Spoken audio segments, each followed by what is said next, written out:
Hello. I am back and I am going to talk to you about another chapter in the Restless Decade, and this one is entitled Upheavals at number 10 Downing Street, which is where the Prime Minister is located at. And what I have for you today is, let's just do this. Okay, over here is a little virtual tour of Downing Street. Look at that. So there's the front door. This is where all the prime ministers, you see it pulling up. That's what Downing Street looks like. So, and then there's the reception. Look at that. That's where we see there. We see this in a lot of movies.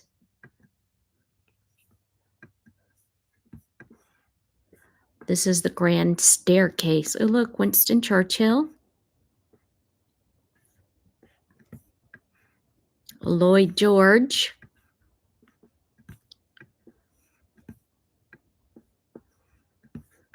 So these are all the prime ministers on the grand staircase. So the cabinet room.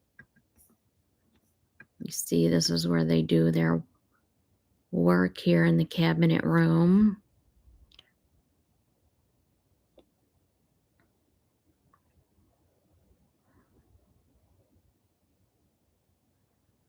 Let's see. This is the Prime Minister's office.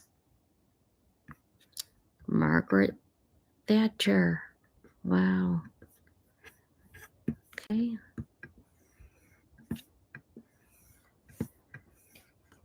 Right here.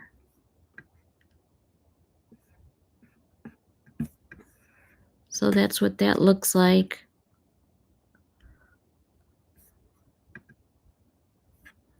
The pillared room.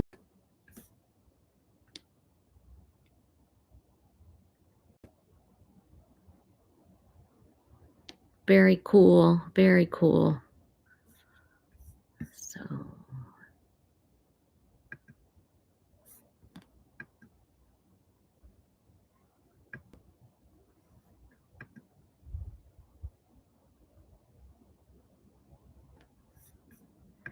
okay, so I'm going to begin reading, and that way you can all see it.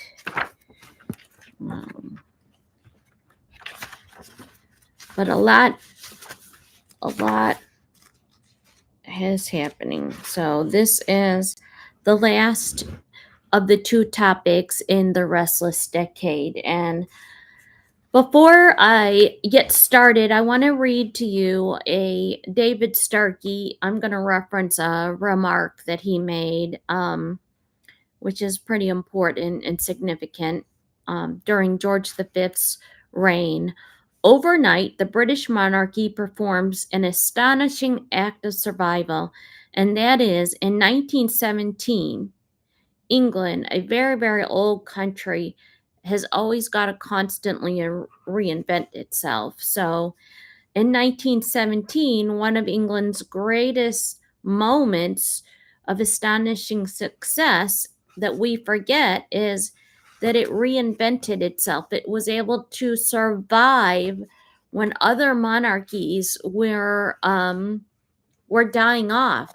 Like I said, Russia, the Tsar Nicholas II, he an absolute monarchy. They didn't survive, and the family was assassinated. And the same thing for Germany. There was another English monarch monarchy that didn't survive, with Kaiser Wilhelm. So I'm going to read, and this is something that I believe Well, not that George V, as we're learning, he didn't have a lot of powers because he is a sovereign that rules, as they do now, a sovereign that rules through Parliament. And they are a constitutional monarchy. So I will start reading. Throughout 1922, Lloyd George had been riding for a fall, and in October, he fell. He was in part victim of events beyond his control: unrest and unemployment at home, enmity and aggression abroad. But his sentimental regard for Greece brought the British Empire to the brink of war with Turkey, and even his Irish settlement, a triumph of subtle and imaginative diplomacy, evoked the mistrust of solid conservative colleagues. The Prime Minister's prolonged absences from the Commons, the use of advisers divorced from the public service, the reckless sale of honors to replenish party funds, all strained the coalition to the point of rupture. Bonar Law might have saved him from the worst of his follies, but in March 1921, he'd been obliged by ill health to retire from the government. On 19 October 1922, Conservative MPs meeting at the Carlton Club decided by 187 votes to 87 to withdraw from the coalition and regain their independence as a party. Lloyd George at once resigned.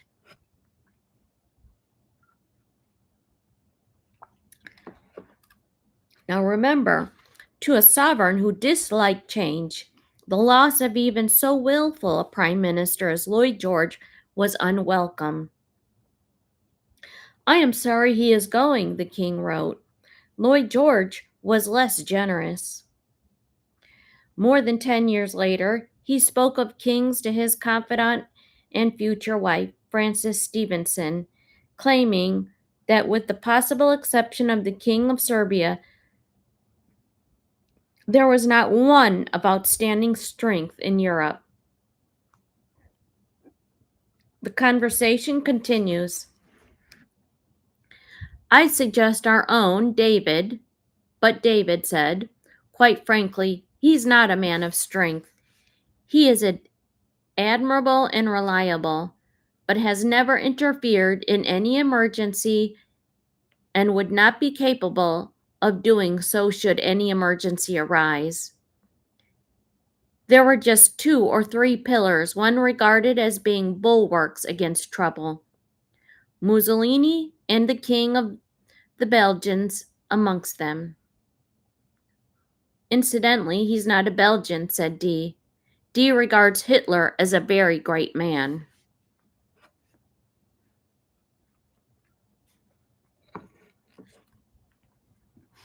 The king would not have been dismayed by his supposed inferiority to Mussolini and Hitler. Lloyd George's resignation brought 3 new prime ministers to office within 15 months, each successive change involving the king and a different constitutional problem. The first and least of the difficulties was to find a man who would carry on the government until the ensuing general election had revealed the strength of each party. On Bonar Law's retirement in 1921, Austen Chamberlain had been elected to succeed him as leader of the Conservatives within the coalition. But at the Carlton Club meeting, Chamberlain remained loyal to Lloyd George, thus consigning himself to the political wilderness in common with Balfour and Birkenhead. "He always played the game," Birkenhead said of them, "and he always lost." Chamberlain's self-sacrifice left Bonar Law as the obvious candidate for the vacant premiership. Yet when consulted by Stanfordham, he seemed unwilling to accept it, although his health had mended enough for him to attend the Carlton Club meeting and to vote with reluctance against Lloyd George. He pleaded that he was no longer leader of the Conservatives. This was swiftly remedied, and he kissed hands as Prime Minister on the 23rd of October. The general election on the following month gave 344 seats to a united Conservative Party. Labor doubled its representation to 138. The Asquithian Liberals, they won 60 seats, and the followers of Lloyd George on only 57. I once confessed to him, wrote Austen Chamberlain of Bonar Law, that I had made many attempts to read Gibbon's Decline and Fall, but never succeeded in persevering to the end. He was astonished and declared at once that he found that great procession of ambitious men realized their ambitions only to be cheated of their hopes, the most fascinating of all studies. It is a far cry from those Sybaritic tyrants to the abstemious Glasgow merchant whose wildest extravagance was a game of chess.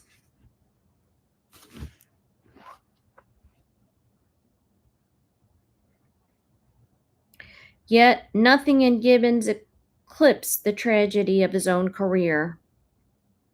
Prime Minister at last, he was struck down by cancer of the throat. His tenure of office lasted no more than 209 days.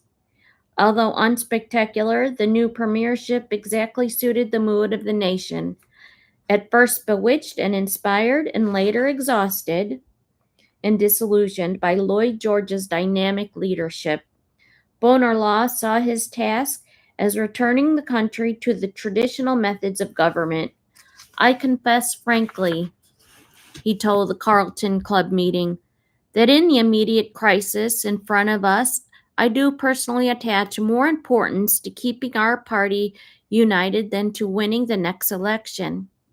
He similarly determined to revive the practice of cabinet responsibility, which had atrophied under Lloyd George's near presidential regime, and to dissolve that circle of unofficial advisors known as the Guardian Suburb, which had acted independently of and sometimes in opposition to the foreign policy pursued by Lord Curzon. This reversion to familiar ways pleased the king, who had long forgiven Bonar Law his misguided advice over home rule. Mutual respect never broadened into warmth, much less intimacy, but it was with genuine sorrow that on 20 May 1923, the king received his prime minister's resignation. He at once wrote to Bonar Law, I wish to express my heartfelt appreciation and gratitude for the patriotism and self-sacrifice which you evinced last autumn in consenting to take up the very responsible position of Prime Minister at a time of exceptional difficulties. Your having done so was of the greatest personal assistance to me. I earnestly trust that with the absolute rest and freedom from worry, your health may be completely restored.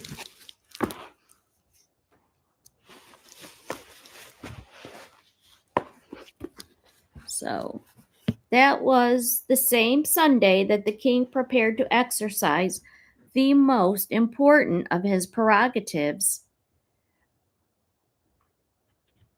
which was the appointment of a new prime minister. Half a century later, in such circumstances, the sovereign would await the election of the new party leader, then entrust the victor with the office. But in 1923, King George was denied so smooth a procedure. The choice was his alone.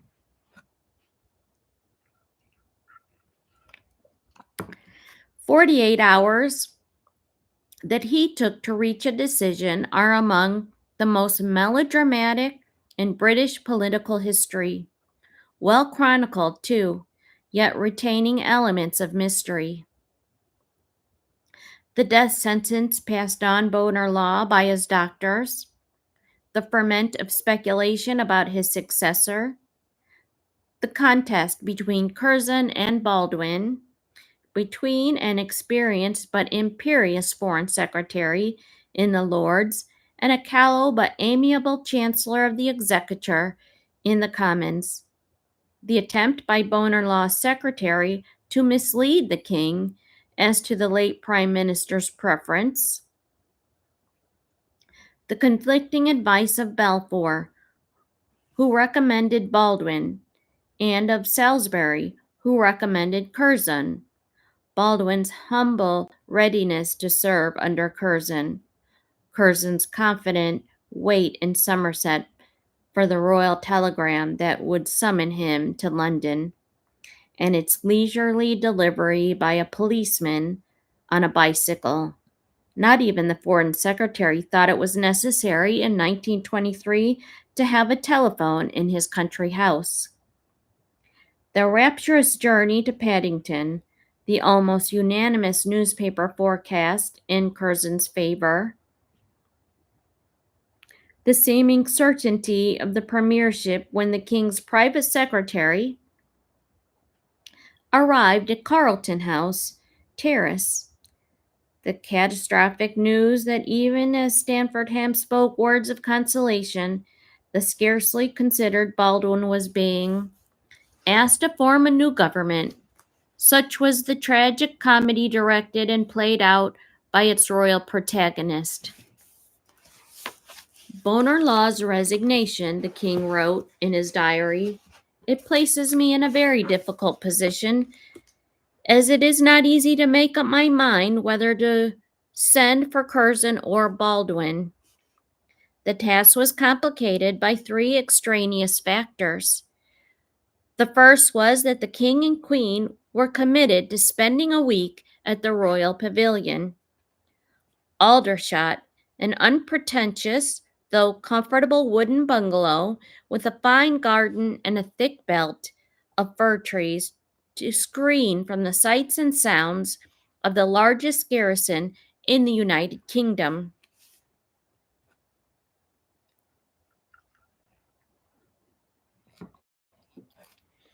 Although 37 miles from London, the king decided to remain amid his rhododendrons and his azaleas. So Stamfordham returned alone to Buckingham Palace, reporting the result of his investigation by telephone. The second difficulty was the Bonar Law resigned on Sunday of a Whitsuntide weekend, when almost every conservative politician had disappeared to the country until the following Tuesday morning. Stamfordham therefore had to search far and wide for the two statesmen he most wanted to consult on the king's behalf.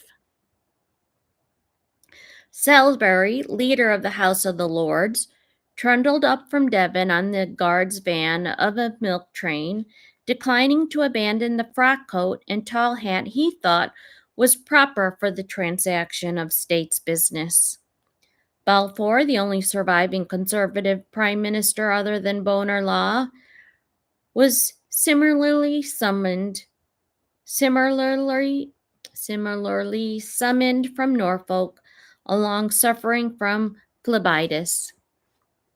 Finally, the king was handicapped in seeking a new prime minister by Bonar Law's unwillingness to declare a preference for either Curzon or Baldwin. Desperately ill, with only 5 months to live, he could not make the journey to Aldershot to take leave of the king. Instead, on Sunday morning, he sent his private secretary, Colonel Ronald Waterhouse, and his son-in-law, Sir Frederick Sykes, with a letter of resignation. It was not the only document they carried. Stamfordham, who placed much trust in the political sagacity of Davidson, Bonar Law's parliamentary private secretary, had asked him by telephone on either side, either Saturday or Sunday, for his personal opinion on the vacant premiership. This Davidson embodied in a hastily dictated memorandum which Waterhouse promised to hand to Stanfordham.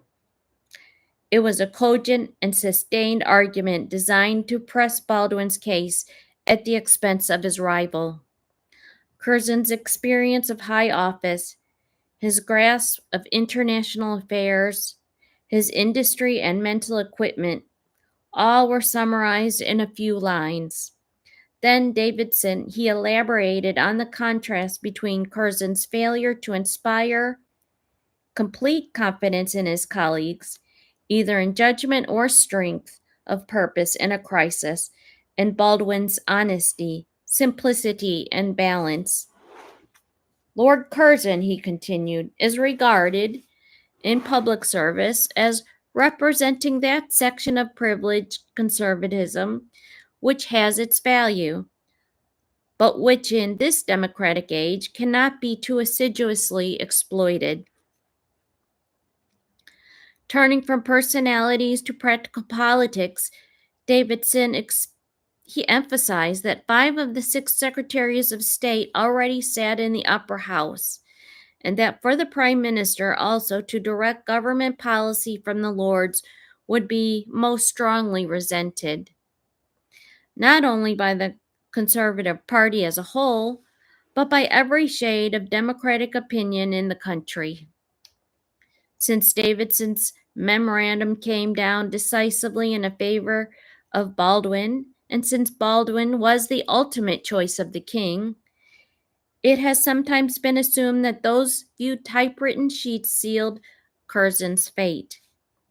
There's another reason why undue importance has been attached to Davidson's memorandum.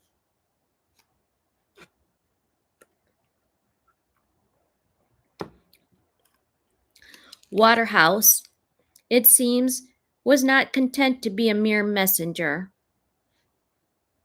Although Davidson had not shown him the memorandum before sealing it or told him of its contents, Waterhouse informed Stanfordham that it practically expressed the views of Bonar Law, words which the meticulous Stanfordham inscribed on the original envelope. Historians may thus be forgiven for surmising that Waterhouse's unfounded assertions had, after all, enabled the king to elicit Bonar Law's preferences for Baldwin, and that this had weighed heavily with him in his choice of a new prime minister. Perhaps Waterhouse had spoken as he did from self-importance, or perhaps knowing Davidson's likely views on the succession, he had seized an opportunity of using them to further the cause of his friend Baldwin. It is unnecessary to speculate. In later years, Davidson declared, "Even if Waterhouse did misrepresent my memorandum, this can have no influence on Stanfordham. The king's private secretary had asked for the memorandum, knew from who it came from, and whose mind it reflected." With habitual caution, Stanfordham nevertheless invited Waterhouse to a second meeting, at which he questioned him closely about Bonar Law's supposed opinion of the rival candidates. Once more, Waterhouse claimed that Bonar Law would have favored the selection of Baldwin. There is, however, independent evidence to show that Waterhouse possessed neither the knowledge nor the authority to make such a statement. His bona fides need detain us no longer, for the king had already made up his mind that the new prime minister, irrespective of personalities, must be answerable to the House of Commons. At least 12 hours before his second interview with Waterhouse, Stanfordham confided this conclusion of Geoffrey Dawson, who had recently succeeded Wickham Steed as the editor of the Times. Stanfordham's records of the conversation reads as follows: "I told Dawson frankly that the king was so far convinced that his responsibility to the country made it almost imperative that he should appoint a prime minister from the House of Commons. For when he did not do so, the experiment failed, and the country would blame the king for an act which he was entirely on his own, which proved that the king was ignorant of and out of touch with the public.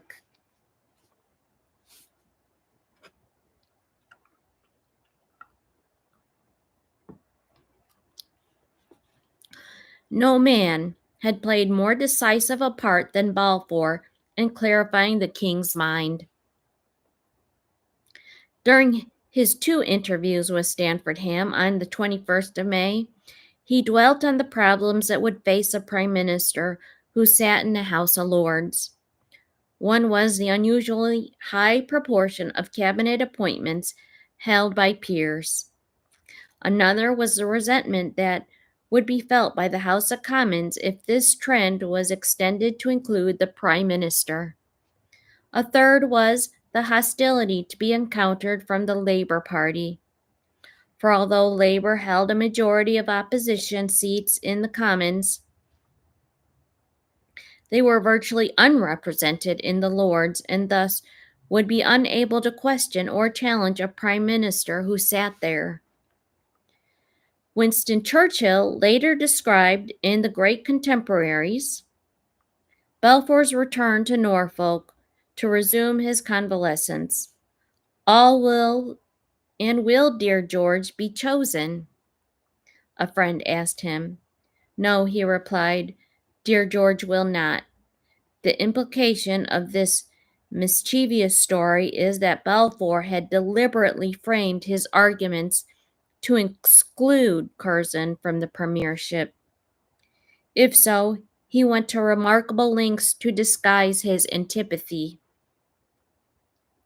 Stanfordham's record of their discussion includes this passage.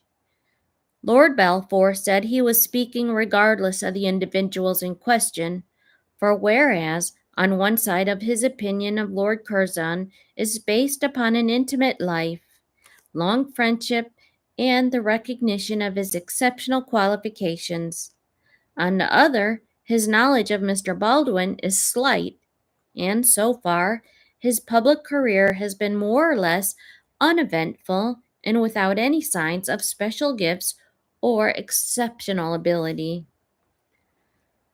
There will nevertheless always be those who prefer to interpret political history in terms of personal intrigue, who attribute Curzon's downfall not to the needs of the Constitution, but to his own flaws of temperament.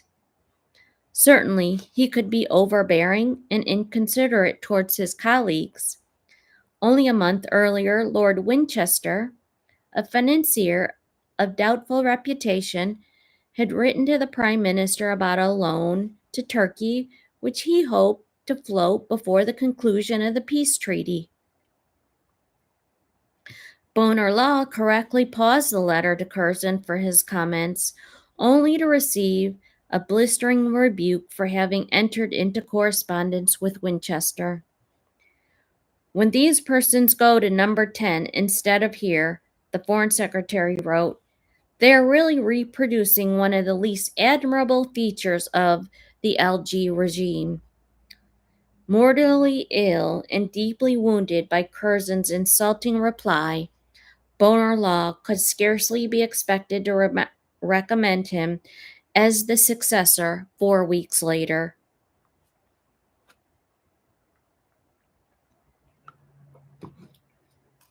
So, it could be argued that the king, too, had every reason to dread Curzon's claim to premiership. During his first visit to India in 1905, he'd been shocked to hear Curzon's unpardonable rudeness to the new viceroy, Lord Minto. Since the Curzon had censorously opposed the transfer of the Indian capital from Calcutta to Delhi and the building of the new city, bold and visionary acts to which the King Emperor had personally dedicated himself, Lord Curzon will no doubt continue to be hostile. he wrote sorrowfully to Queen Alexandra. But then it is impossible to please him, and after all, he is not everybody.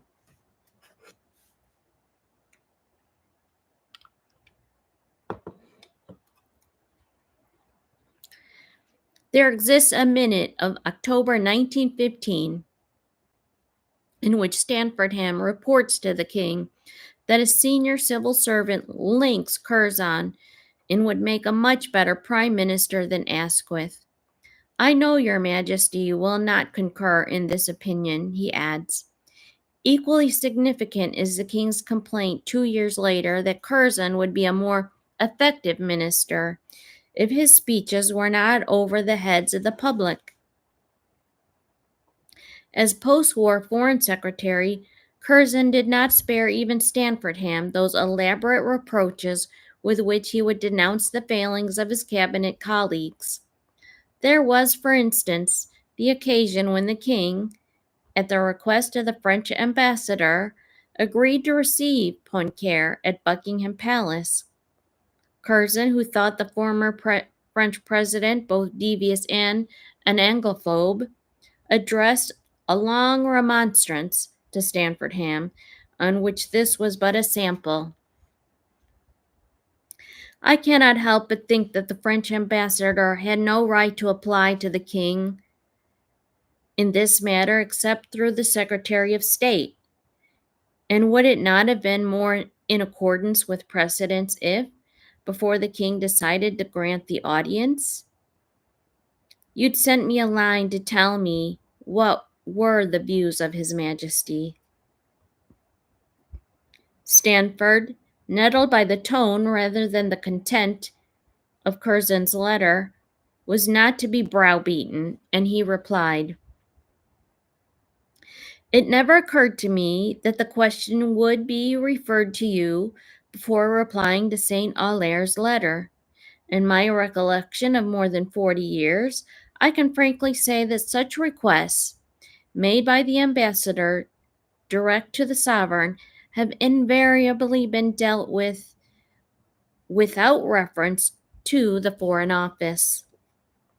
Such exchanges could not fail to leave an impression on both the king and Stanfordham, a temperament unsuited to the highest office of all. Sir Walter Lawrence, Curzon's private secretary in India, and later a friend of the king's, assured his oldest master that the king regarded him with admiration and respect, but also with certain awe. That is not entirely true. With growing confidence, the king had come to regard his foreign secretary's foibles with a humorous eye. Confined to bed one day in 1923 by a painful back, Curzon asked to be excused an audience at Buckingham Palace that evening. The king replied that he would instead come around to Carlton House Terrace, just as the German emperor used to visit the British ambassador in his pajamas.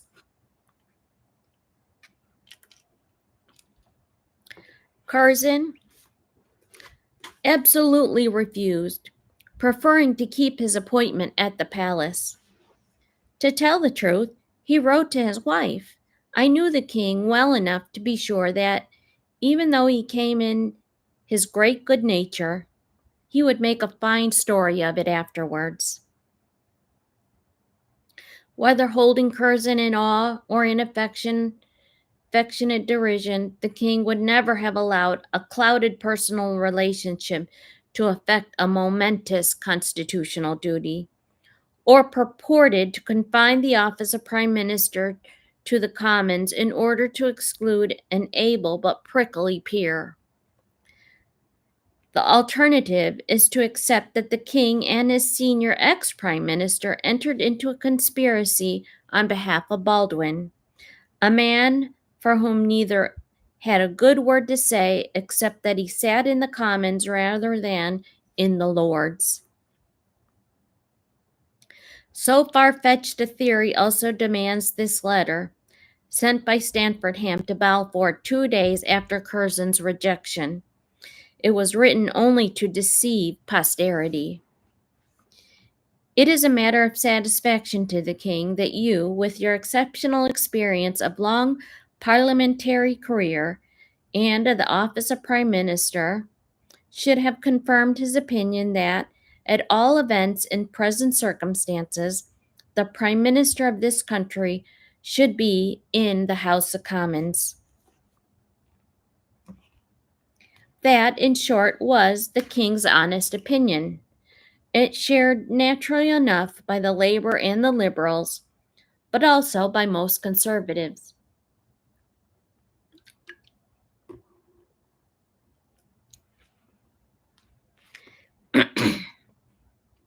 The only dissenting voice of importance came from Lord Salisbury, who urged that Curzon's long record of public service should not be disregarded.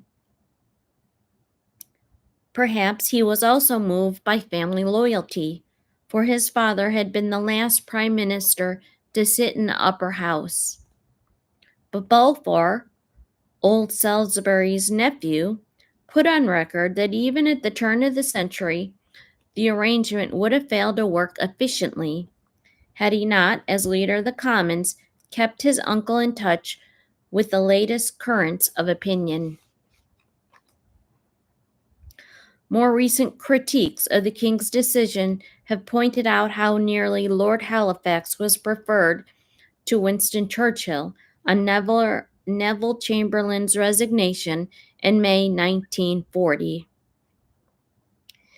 They are refuted by Halifax himself, who at the time laid considerable emphasis on the difficult position of a prime minister unable to make contact with the center of gravity in the House of Commons. He wrote, "I should have speedily become more or less honorary prime minister, living in a kind of twilight just outside the things that really matter."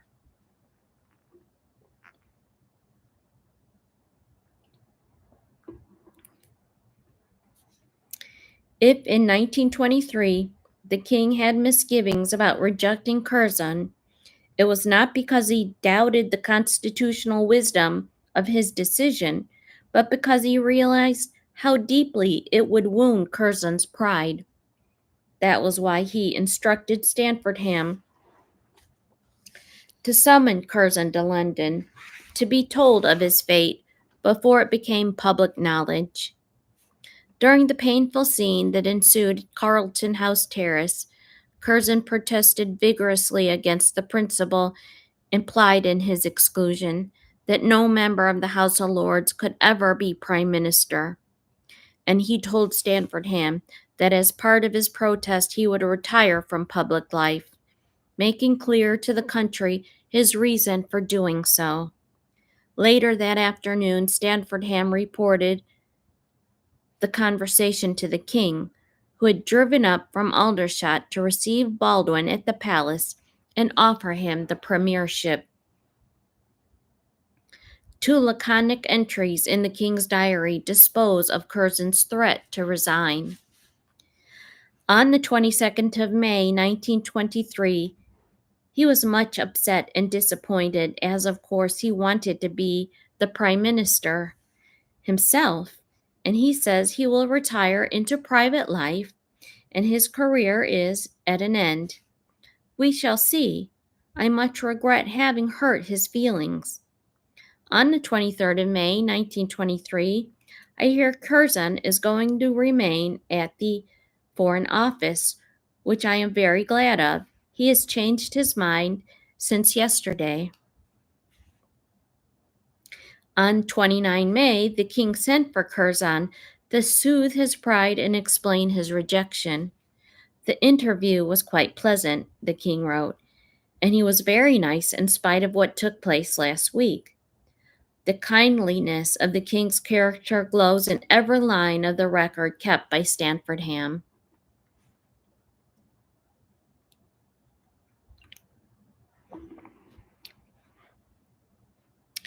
Today the king saw Lord Curzon and he expressed his feelings of admiration and gratitude for the very generous and patriotic manner in which Lord Curzon accepted the decision come to by His Majesty to appoint Mr. Baldwin as the Prime Minister, which the King more than realized must have been a terrible disappointment.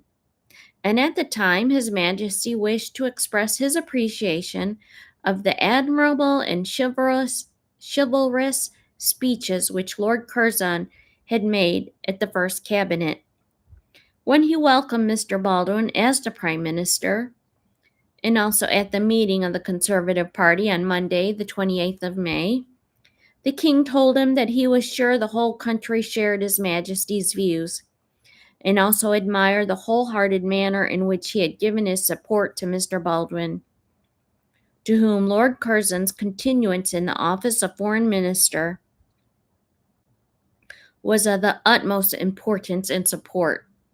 His Majesty further dwelt upon the very deep regret which he had experienced in coming to a decision which, while he believed to be the right one, nevertheless, he knew he would be hurting Lord Curzon, which he had known for some 35 years, and regarded him as an old friend, while his personal acquaintance with Mr. Baldwin was that of having met and spoken to him on a few recent occasions. Stanfordham's account of the conversation does omit one theme, which the King repeated to Neville Chamberlain 2 days later. Curzon writes, "I understand, then, sir, that you consider that no peer can ever be a prime minister." And the King stated, "No, I didn't say that. What I said was that there were circumstances in which it is very undesirable that a peer should be a prime minister, and in my view, this was such a case." Curzon then states, "But then what about the foreign secretary? He is almost as important as the prime minister, particularly in these days. How is it I can be a peer and a foreign secretary at the same time without your objecting?" Then the King states, "Because the Prime Minister is responsible for everything you do." No professor of constitutional law and practice could have put it more neatly.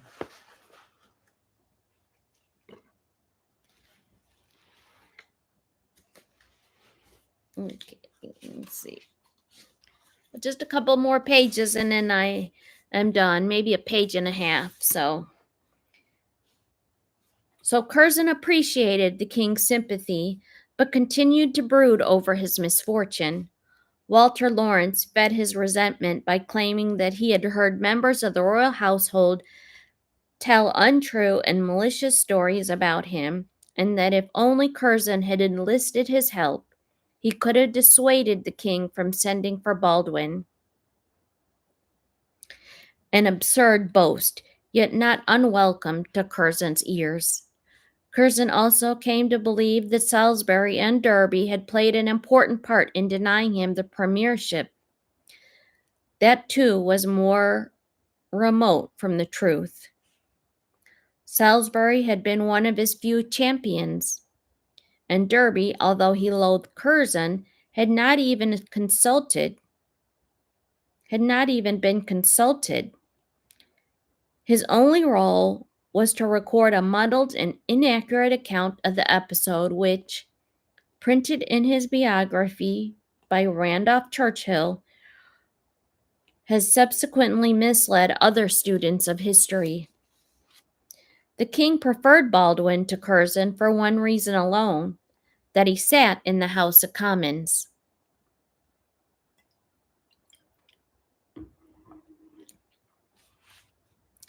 The new Prime Minister's ability and judgment were to be taken on trust. He had been in the cabinet for little more than 2 years, and Chancellor of the Exchequer for only a few months. Even during that brief spell at the Treasury, he had annoyed the King. After negotiating a settlement of the American debt, Baldwin had publicly pronounced the average senator and congressman to be a hick from way back. When the king remonstrated with the prime minister, Bonner-Law replied, "I am very sorry that His Majesty should have noticed Mr. Baldwin's remarks to the press. They were intended, of course, for consumption at home, and he fully realizes the harm they may have done in America." That inept reply did not satisfy the king. "I do not see how I could very well help noticing the remarks," he commented, "as I always read the papers. I fear the harm is done and that Congress will be very annoyed, and no wonder."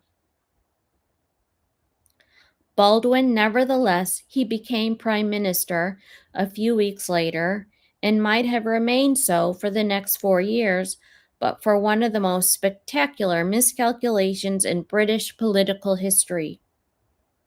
After scarcely 5 months at number 10, he asked the king for a dissolution of Parliament in order to fight a general election on tariff reform. Some believe he wanted to forestall a similar appeal to the country by Lloyd George. Others, that he wished to drive the free traders out of government to make room for Austen Chamberlain and Birkenhead. Such maneuvers did not concern the king. He brought a wider perspective to events. He wrote of his attempts to dissuade Baldwin. I then pointed out to him that I strongly deprecated a dissolution at this moment, as I had implicit confidence in him and in the Conservative Party that is now in power.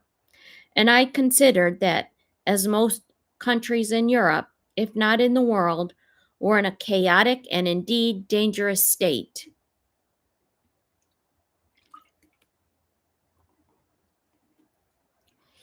It would be a pity if this country were to be plunged into the turmoil of a general election on a question of domestic policy, which arose all of the old traditional bitterness of the hard fought battles between protection and free trade.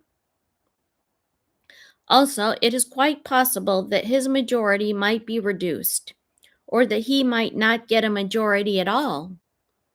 I was therefore prepared to take the responsibility of advising him to change his mind, and I was also prepared for him to tell his friends that I had done so.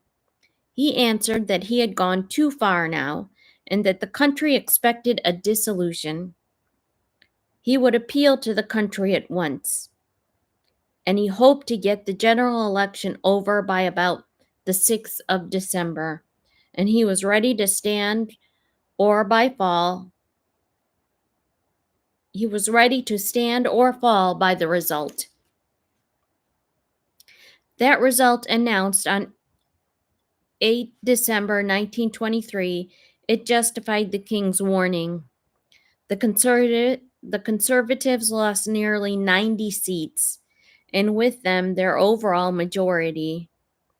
Britain stood on the brink of her first Labour government. Curzon, who had strenuously opposed the Prime Minister's reckless election gamble, did not lay the blame on him alone. "This," he wrote, "is the price that we all have to pay for the utter incompetence of Baldwin and for the madness of his selection by the king." And that is the end of the Restless Decade's Upheaval at number 10. So I hope you will check out this website here if you're interested. It is 10 Downing Street, and it gives you a virtual tour of Downing Street. It's very interesting. It's like being right there. So I will try to include this into into my description so you can look at it on your own. But it's like being right there. We see a lot of this in movies. So, but anyways, thank you very much for your time and for listening along with me on the story of King George V, written by Kenneth Rose. And this book can be found some vintage stores, some old, maybe a library, but I found it on thriftbook.com. Look for it on Amazon. Maybe somebody's selling it, or any book written about King George V would be very fascinating. And check out the People's Profile channel on King George V. That's an hour and 10 minutes of a documentary that explains the whole reign of King George V. Thank you very much for listening, and I will be back. And we will talk about the last section of the Restless Decade, which is entitled My Dear Horace Farquhar. Thank you very much, and have a nice day.